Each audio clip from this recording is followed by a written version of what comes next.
Chapter 5. Jane Eyre. 5 o'clock had hardly struck on the morning of the 19th of January, when Bessie brought a candle into my closet and found me already up and nearly dressed. I had risen half an hour before her entrance, and had washed my face, and put on my clothes by the light of a half-moon just setting, whose rays streamed through the narrow window near my crib. I was to leave Gateshead that day by a coach which passed the lodge gates at 6 a.m. Bessie was the only person yet risen. She had lit a fire in the nursery, where she now proceeded to make my breakfast. Few children can eat when excited with the thought of a journey, nor could I.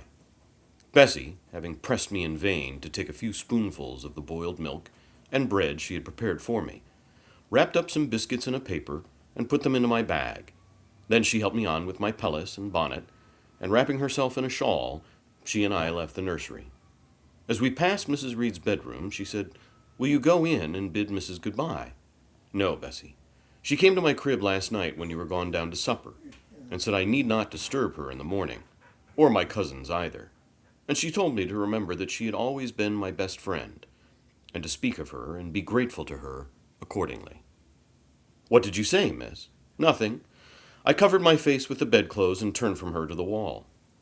"Well, that was wrong, Miss Jane." "It was quite right, Bessie. Your missus has not been my friend. She has been my foe." "Oh, Miss Jane, don't say so." "Goodbye to Gateshead," cried I, as we passed through the hall and went out the front door. The moon was set, and it was very dark.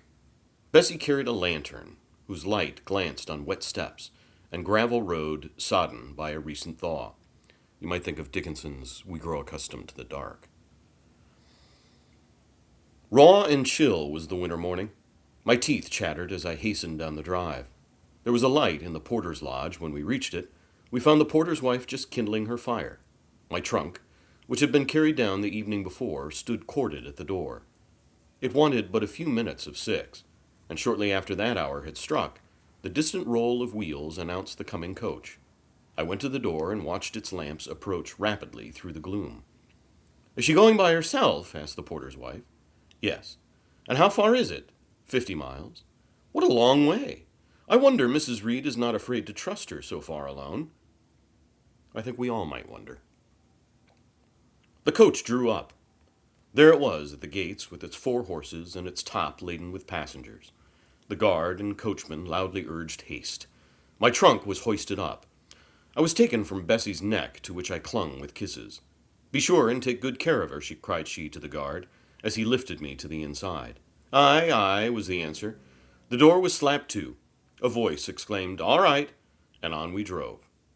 Thus was I severed from Bessie and Gateshead, thus whirled away to unknown, and as I then deemed, remote and mysterious regions. If any of you saw Hadestown, you might think of Trent's opening of All Right. I remember but little of the journey. I only know that the day seemed to me of a preternatural length, and that we appeared to travel over hundreds of miles of road.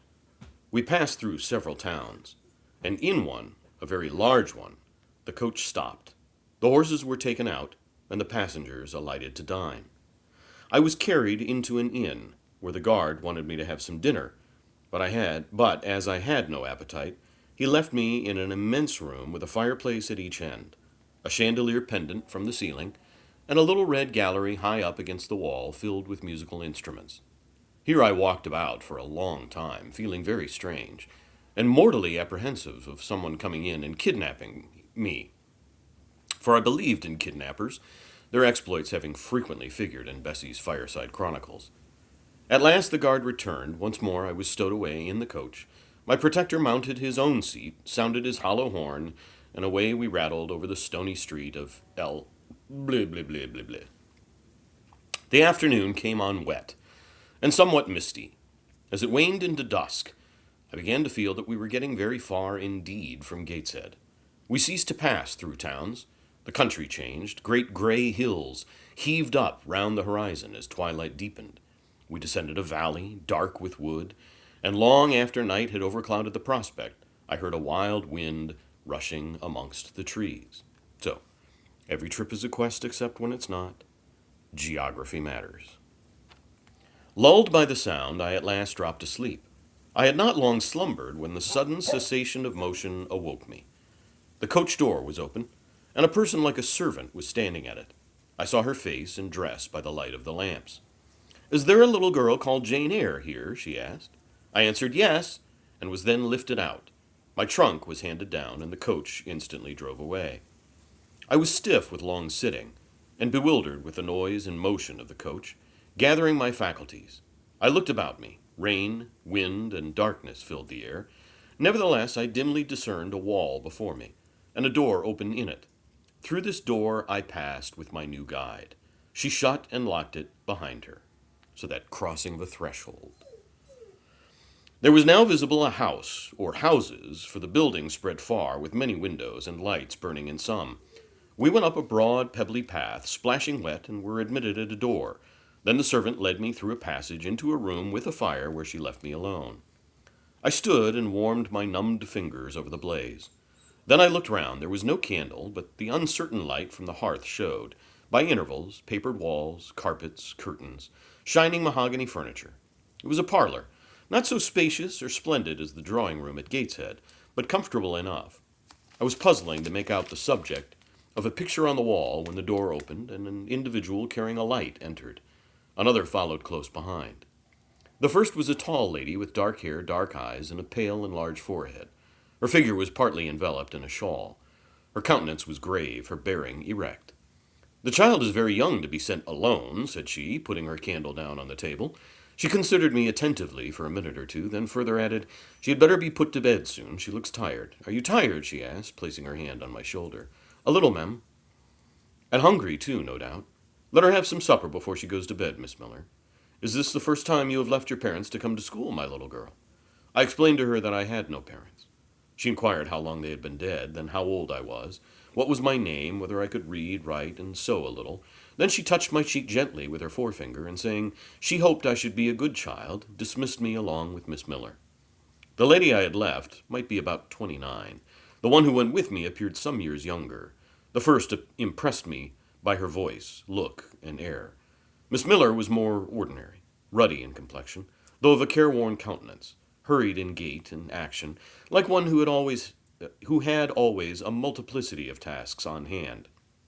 She looked, indeed, what I afterwards found she really was, an under-teacher.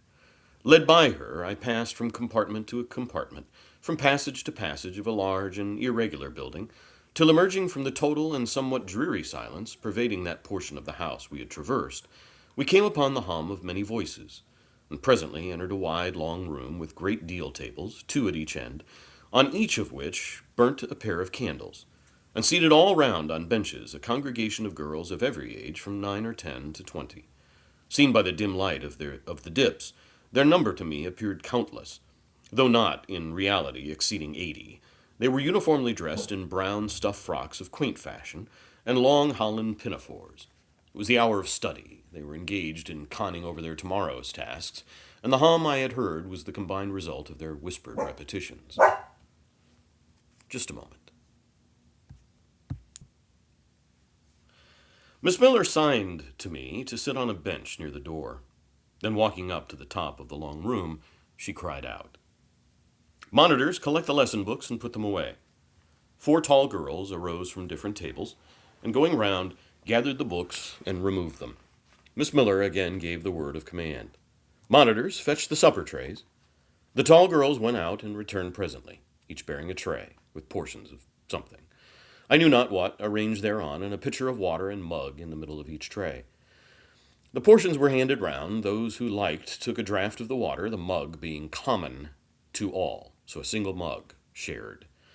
When it came to my turn, I drank, for I was thirsty, but did not touch the food. Excitement and fatigue rendering me incapable of eating, I now saw, however, that it was a thin oaten cake, shared into fragments.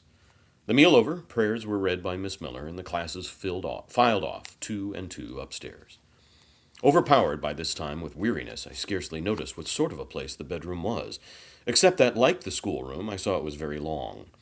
Tonight I was to be Miss Miller's bedfellow. She helped me to undress. When laid down, I glanced at the long rows of beds, each of which was quickly filled with 2 occupants. In 10 minutes, the single light was extinguished amidst silence and complete darkness. I fell asleep. The night passed rapidly. I was too tired even to dream. I only once awoke to hear the wind rave in furious gusts, and the rain fall in torrents, and to be sensible that Miss Miller had taken her place by my side. When I again unclosed my eyes, a loud bell was ringing. The girls were up and dressing. Day had not yet begun to dawn, and a rushlight or two burnt in the room. I, too, rose reluctantly. It was bitter cold, and I dressed as well as I could for shivering, and washed when there was a basin at liberty, which did not occur soon, as there was but one basin to 6 girls, on the stands down the middle of the room. Again the bell rang, all formed in file, 2 and 2, and in that order descended the stairs and entered the cold and dimly lit schoolroom. Here prayers were read by Miss Miller. Afterwards she called out, "Form classes!" A great tumult succeeded for some minutes, during which Miss Miller repeatedly exclaimed, "Silence!" and "Order!" When it subsided, I saw them all drawn up in 4 semicircles, before 4 chairs, placed at the 4 tables. All held books in their hands, and a great book, like a Bible, lay on each table, before the vacant seat. A pause of some seconds succeeded, filled up by the low, vague hum of numbers. Miss Miller walked from class to class, hushing this indefinite sound. A distant bell tinkled. Immediately 3 ladies entered the room. Each walked to a table and took her seat. Miss Miller assumed the 4th vacant chair, which was that nearest the door, and around which the smallest of the children were assembled. To this inferior class I was called, and placed at the bottom of it. What is her place? Business now began. The day's collect was repeated. Then certain texts of Scripture were said, and to these succeeded a protracted reading of chapters in the Bible, which lasted an hour. By the time that exercise was terminated, day had fully dawned. The indefatigable bell now sounded for the 4th time. The classes were marshaled and marched into another room to breakfast. How glad I was to behold a prospect of getting something to eat. I was now nearly sick from inanition, having taken so little the day before. The refectory was a great, low-ceiled, gloomy room, on 2 long tables, smoked basins of something hot, which, however, to my dismay, sent forth an odor far from inviting. I saw a universal manifestation of discontent when the fumes of the repast met the nostrils of those destined to swallow it. From the van of the procession, the tall girls of the 1st class, rose the whispered words, "Disgusting! The porridge is burnt again!" "Silence!" ejaculated a voice, not that of Miss Miller, but one of the upper teachers, a little and dark personage, smartly dressed, but of somewhat morose aspect, who installed herself at the top of one table, while a more buxom lady presided the other.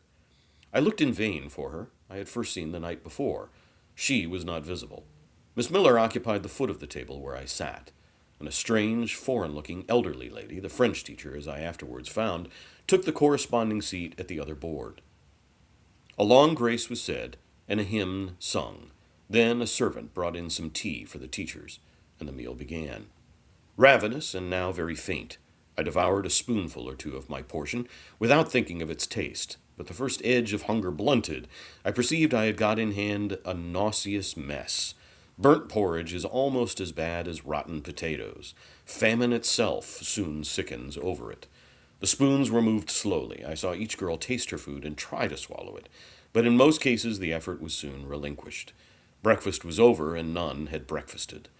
Thanks having been returned for what we had not got, and a second hymn chanted, the refectory was evacuated for the schoolroom. I was one of the last to go out, and in passing the tables I saw one teacher take a basin of the porridge and taste it. She looked at the others. All their countenances expressed displeasure, and one of them, the stout one, whispered, "Abominable stuff! How shameful!" A quarter of an hour passed before lessons again began, during which the schoolroom was in a glorious tumult. For that space of time it seemed to be permitted to talk loud and more freely, and they used their privilege. The whole conversation ran on the breakfast, which one and all abused roundly. Poor things! It was the sole consolation they had. Miss Miller was now the only teacher in the room. A group of great girls, standing about her, spoke with serious and sullen gestures. I heard the name of Mr. Brocklehurst pronounced by some lips, at which Miss Miller shook her head disapprovingly, but she made no great effort to check the general wrath. Doubtless she shared in it. A clock in the schoolroom struck 9. Miss Miller left her circle, and standing in the middle of the room, cried, "Silence! To your seats!" Discipline prevailed. In 5 minutes, the confused throng was revolved into order, and comparative silence quelled the babble, clamor of the tongues. The upper teachers now punctually resumed their posts, but still all seemed to wait. Ranged on benches down the sides of the room, the 80 girls sat motionless and erect. A quaint assemblage they appeared, all with plain locks combed from their faces, not a curl visible, in brown dresses made high and surrounded by a narrow tucker about the throat, with little pockets of holland shaped something like a Highlander's purse tied in front of their frocks, and destined to serve the purpose of a work bag. All too, my apologies. Sorry, I believe my dog Bowie is very disappointed to not be sharing this experience with you. Oh, where was I? All too wearing woolen stockings and country-made shoes fastened with brass buckles. Above 20 of those clad in this costume were full-grown girls, or rather young women. It suited them ill, and gave an air of oddity even to the prettiest. I was still looking at them, and also at intervals examining the teachers, none of whom precisely pleased me. For the stout one was a little coarse, the dark one not a little fierce, the foreigner harsh and grotesque, and Miss Miller, poor thing, looked purple, weather-beaten, and overworked. When as my eye wandered from face to face, the whole school rose simultaneously, as if moved by a common spring. What was the matter? I had heard no order given. I was puzzled. Ere I gathered my wits, the classes were again seated. But as all eyes were now turned to one point, mine followed the general direction and encountered the personage who had received me last night. She stood at the bottom of the long room on the hearth, for there was a fire at each end. She surveyed the 2 rows of girls silently and gravely. Miss Miller, approaching, seemed to ask her a question, and having received her answer, went back to her place and said aloud, "Monitor of the first class, fetch the globes." While the direction was being executed, the lady consulted moved slowly up the room. I suppose I have a considerable organ of veneration, for I retain yet the sense of admiring awe with which my eyes traced her steps. Seen now, in broad daylight, she looked tall, fair, and shapely, brown eyes with a benignant light in their irids, and a fine penciling of long lashes round, relieved the whiteness of her large front. On each of her temples her hair, of a very dark brown, was clustered in round curls, according to the fashion of those times, when neither smooth bands nor long ringlets were in vogue. Her dress, also in the mode of the day, was of purple cloth, relieved by a sort of Spanish trimming of black velvet. A gold watches were not so common then as now, shone at her girdle. Let the reader add, to complete the picture, refined features. A complexion, if pale, clear, and a stately air and carriage, and he will have, at least, as clearly as words can give it, a correct idea of the exterior of Miss Temple. Maria Temple, as I afterwards saw the name written in a prayer book entrusted to me to carry to church. Maria Temple. Is that a symbol? Bear in mind, Temple and Maria is a derivative of Mary. The superintendent of Lowood. Is that a symbol? From Gateshead to Lowood. The superintendent of Lowood, for such was this lady, having taken her seat before a pair of globes placed on one of the tables, summoned the first class round her and commenced giving a lesson in geography. The lower classes were called by teachers. Repetitions in history, grammar, etc., went on for an hour, more writing and arithmetic succeeded, and music lessons were given by Miss Temple to some of the elder girls. The duration of each lesson was measured by the clock, which at last struck 12. The superintendent rose. "I have a word to address to the pupils," said she. The tumult of cessation from lessons was already breaking forth, but it sank at her voice. She went on. "You had this morning a breakfast which you could not eat. You must be hungry. I have ordered that a lunch of bread and cheese shall be served to all." The teachers looked at her with a sort of surprise. "It is to be done on my responsibility," she added, in an explanatory tone to them, and immediately afterwards left the room. The bread and cheese was presently brought in and distributed to the high delight and refreshment of the whole school. The order was now given to the garden. Each put on a coarse straw bonnet with strings of colored calico and a cloak of gray frieze. I was similarly equipped, and following the stream, I made my way into the open air. The garden was a wide enclosure, surrounded with walls so high as to exclude every glimpse of prospect. A covered veranda ran down one side, and broad walks bordered a middle space divided into scores of little beds. These beds were assigned as gardens for the pupils to cultivate, and each bed had an owner. When full of flowers, they would doubtless look pretty, but now, at the latter end of January, all was wintry blight and brown decay. I shuddered as I stood and looked round me. It was an inclement day for outdoor exercise, not positively rainy, but darkened by a drizzling yellow fog. All underfoot was still soaking wet with the floods of yesterday. The stronger among the girls ran about and engaged in active games, but sundry pale and thin ones herded together for shelter and warmth in the veranda. And amongst these, as the dense mist penetrated to their shivering frames, I heard frequently the sound of a hollow cough. As yet, I had spoken to no one, nor did anybody seem to take notice of me. I stood lonely enough, but to that feeling of isolation I was accustomed. It did not oppress me much. I leant against a pillar on the veranda, drew my gray mantle close about me, and trying to forget the cold which nipped me without, and the unsatisfied hunger which gnawed me within, delivered myself up to the employment of watching and thinking. My reflections were too undefined and fragmentary to merit record. I hardly yet knew where I was. Gateshead and my past life seemed floated away to an immeasurable distance. The present was vague and strange, and of the future I could form no conjecture. I looked round in the convent-like garden, and then up at the house, a large building, half of which seemed gray and old, the other half quite new. The new part, containing the schoolroom and dormitory, was lit by mullioned and latticed windows, which gave it a church-like aspect. A stone tablet over the door bore this inscription: Lowood Institution.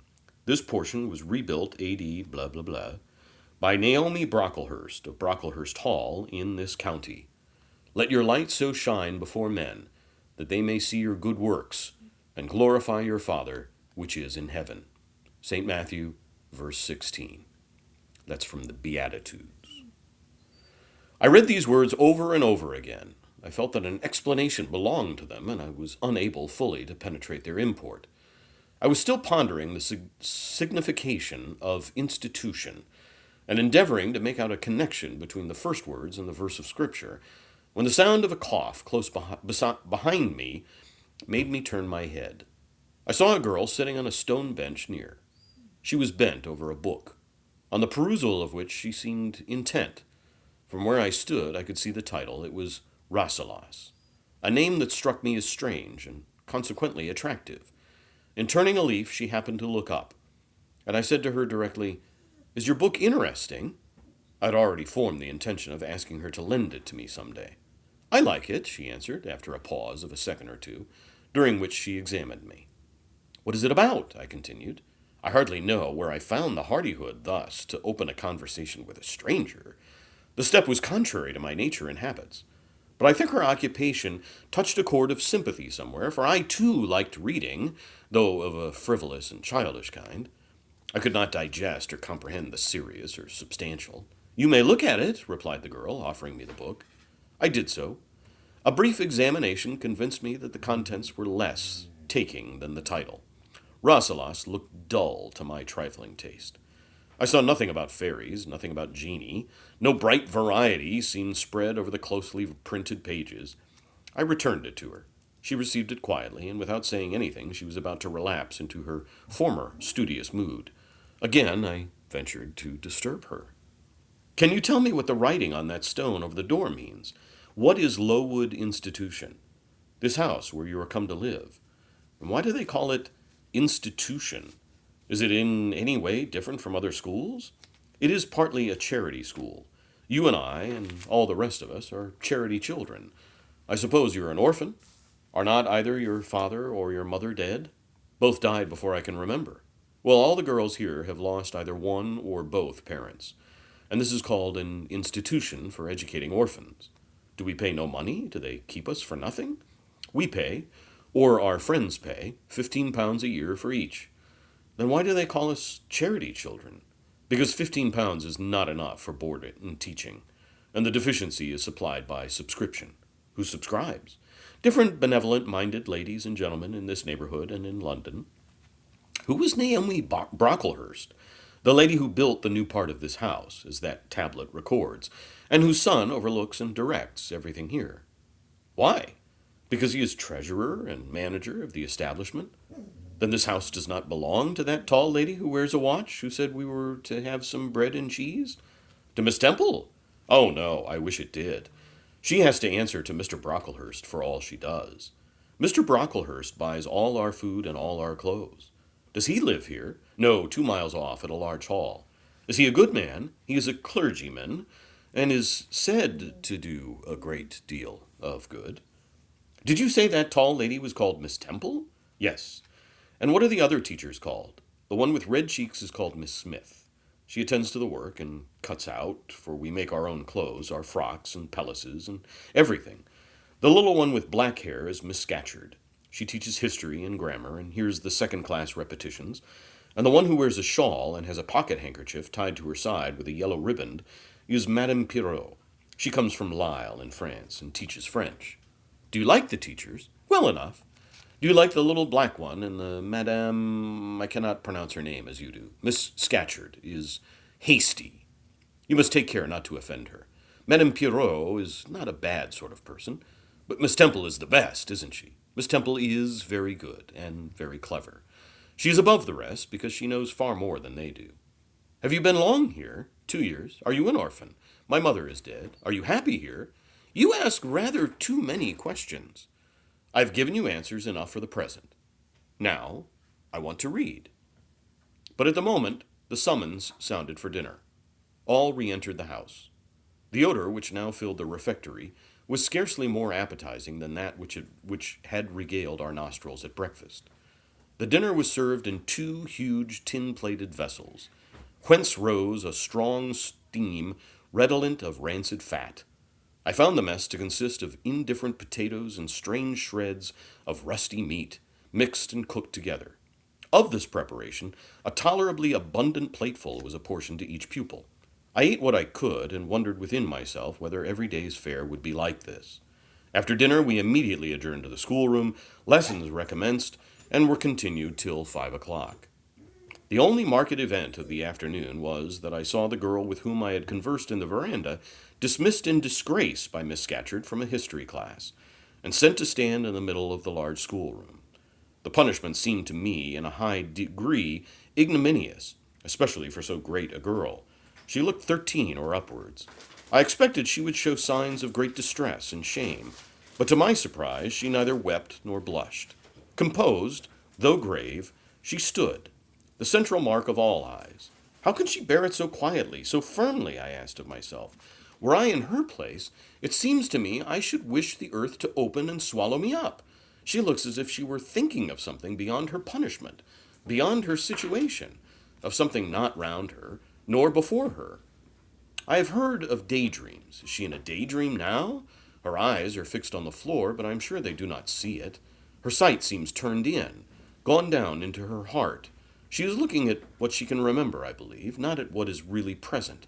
I wonder what sort of a girl she is, whether good or naughty. Soon after 5 p.m. we had another meal consisting of a small mug of coffee and half a slice of brown bread. I devoured my bread and drank my coffee with relish, but I should have been glad of as much more. I was still hungry. Half an hour's recreation succeeded, then study, then the glass of water, and the piece of oatcake, prayers, and bed. Such was my first day at Lowood. My apologies for any interruptions and excess noise. I will work on my environment in the future. Thank you.